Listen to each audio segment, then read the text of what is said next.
The day had started like any other. The sun sat high over the prairie, and the faint hum of cicadas filled the air as I guided my horse down the dusty trail.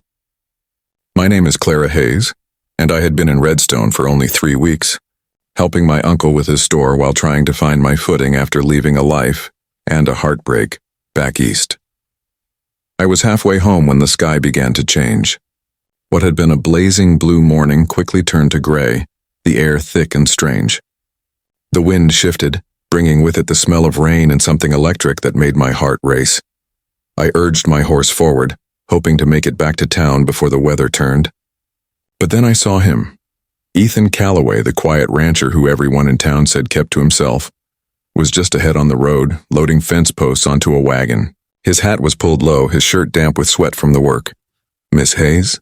His voice carried over the rising wind as I pulled my horse up. "Looks like a storm's coming," I said, gripping the reins tighter. He glanced toward the horizon, his jaw tightening. "That's no small storm, ma'am. You'll never make it back to town before it hits." "What do you suggest?" I asked, my heart thudding as thunder rolled in the distance. His answer was simple. "You'll ride with me. There's an old line shack not far from here. We can wait it out." I hesitated. I hardly knew him. We'd spoken twice in town, brief and polite. But the first fat drops of rain began to fall, and the sky growled like an angry beast. "All right," I said finally. And just like that, my life changed. By the time we reached the shack, the storm had turned fierce. Rain lashed against the earth, lightning split the sky, and the sound of thunder seemed to shake the ground beneath us. Ethan helped me down from the horse, his hand warm and steady on mine. "Careful. Floor's slick." Inside, the shack was small but dry. A single cot, a table, and a stack of firewood by the hearth. Ethan worked quickly, lighting a fire as I stood near the door, shivering from the wet. "You're soaked through," he said without looking at me. "Best get near the fire." I obeyed, kneeling near the flames as they grew. The warmth crept up my fingers, but my heart was still racing. "Thank you," I said softly.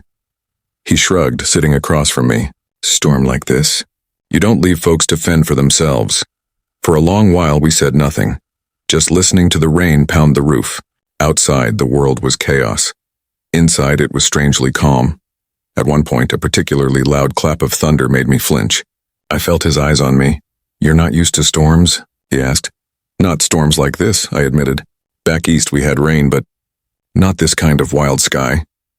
His lips curved just slightly, the closest thing I'd seen to a smile. "You get used to it eventually."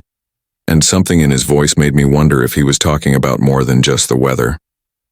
The storm raged on into the night. Ethan handed me a dry blanket he'd found in the trunk. "Best keep warm. We'll be here a while." I nodded, wrapping it around my shoulders. Do you stay out here often?" "Sometimes," he said, setting another log on the fire. "When the work keeps me too far from home." "It's quiet here." "I can see why you'd like that," I murmured. He looked up at me then, his eyes steady and serious. "And why's that?" "You seem like someone who prefers quiet," I said carefully. For a moment I thought I'd said the wrong thing. But then he leaned back, arms crossed, and said, "I suppose I do. But quiet can get mighty lonely." I swallowed. I know something about that. That was when he asked, gently, almost reluctantly, "Is that why you came west? To be less lonely?"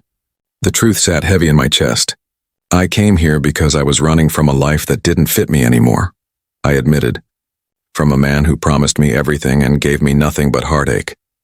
His jaw clenched, but he said nothing, and in the flicker of the firelight, I wondered what heartbreak he was carrying too. By dawn, the rain had stopped. The world outside was washed clean, the sky a pale blue streaked with soft gold. Ethan stepped outside first, surveying the ground. "Roads'll be muddy but passable," he said. I followed, breathing in the sharp scent of wet earth. "It's beautiful," I whispered. He glanced at me, and this time there was no mistaking the softness in his eyes. "Yeah," he said quietly. "It is." We saddled the horse together in silence. But just as I was about to mount, I turned to him. "Thank you," I said, the words carrying more weight than just for last night. He tipped his hat. "You don't owe me thanks." "Maybe not," I said, "but I owe you the truth. You helped me more than you know." His gaze lingered on me for a long moment, then he nodded. "Maybe we both needed that storm," he said. And just like that, something shifted between us. Weeks passed, and I found myself thinking about that night more than I cared to admit. About the quiet man with storm-colored eyes who'd kept me safe when the world outside raged. One evening, as the sun set over the prairie, Ethan walked into town. He found me sweeping the porch of my uncle's store. "Miss Hayes," he said, removing his hat. "Ethan," I said, smiling before I could stop myself. "Storm's gone," he said simply. "But if you'd like, I could show you where the wildflowers bloom after a good rain." And just like that, I knew the storm hadn't just passed, it had changed everything. I said yes. 2 days later, Ethan came for me just after dawn. His horse was freshly brushed, and a second saddle waited for me. "Hope you don't mind riding double," he said. "I don't," I said, surprising myself. The ride took us farther out than I'd ever been, past rolling hills still glistening from the storm. The world was waking up, birdsong in the air, wildflowers scattered like paint across the grass. When we reached a ridge, Ethan slowed the horse and pointed. "There," he said. I followed his gaze and my breath caught. Below us, the prairie stretched in a riot of color, blue bonnets, Indian paintbrush, and golden blooms swaying in the morning breeze. "It's beautiful," I whispered. He looked at me then. Really looked. "Yeah," he said softly. "It is." And I knew he wasn't talking about the flowers. As the days turned into weeks, I found more reasons to be near Ethan's ranch. At first, it was just small errands, delivering supplies, checking on his fence line for my uncle. But soon I found myself staying longer, helping him carry water buckets, feeding the chickens, laughing when one stubborn calf refused to be herded. "You're getting the hang of ranch work," Ethan said one afternoon, leaning on the fence. I wiped sweat from my brow. Maybe I like the quiet out here.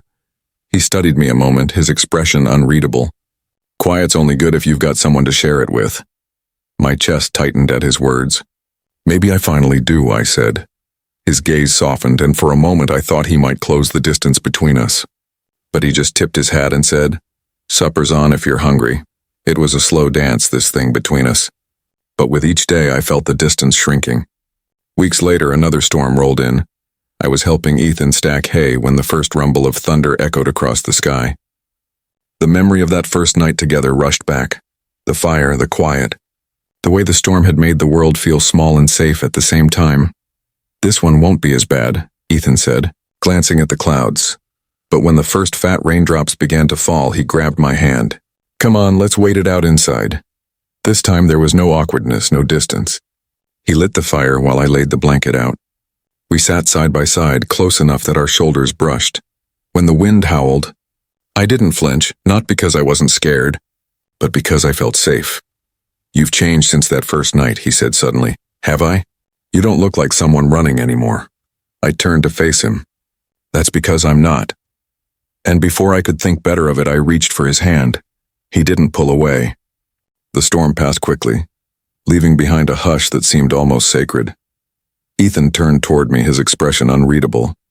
"Clara," he said, my name soft as a prayer. "Yes?" He hesitated, as though weighing every word. I told myself I wouldn't get close to anyone again. Not after what happened to my family's ranch years back. "What happened?" I asked gently. He swallowed hard. "I trusted the wrong folks. Lost half the herd, nearly lost the land. And when my fiancé left, I figured maybe that was the Lord's way of saying I wasn't meant for more." My heart ached at his words. "You were wrong," I whispered. "You're meant for so much more, Ethan, and you deserve someone who sees that." For a long moment, he just looked at me, then very slowly, he reached up and tucked a damp strand of hair behind my ear. "Maybe I already found her," he said, and then he kissed me.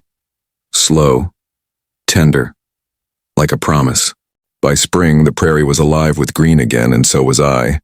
Ethan stood with me on the porch of his ranch house, watching the horizon. "Town'll talk when they find out," he said quietly. "Let them," I said, smiling. "They talked when I came here. They can talk when I stay." He looked down at me, that quiet smile of his spreading across his face. "Clara Hayes, would you—" I didn't let him finish. "Yes," I said, heart hammering. And under that wide prairie sky, the same sky that had once scared me, I wrapped my arms around him. The storm that had trapped us together was long gone. But the love it sparked, that was here to stay. Like, share, and subscribe.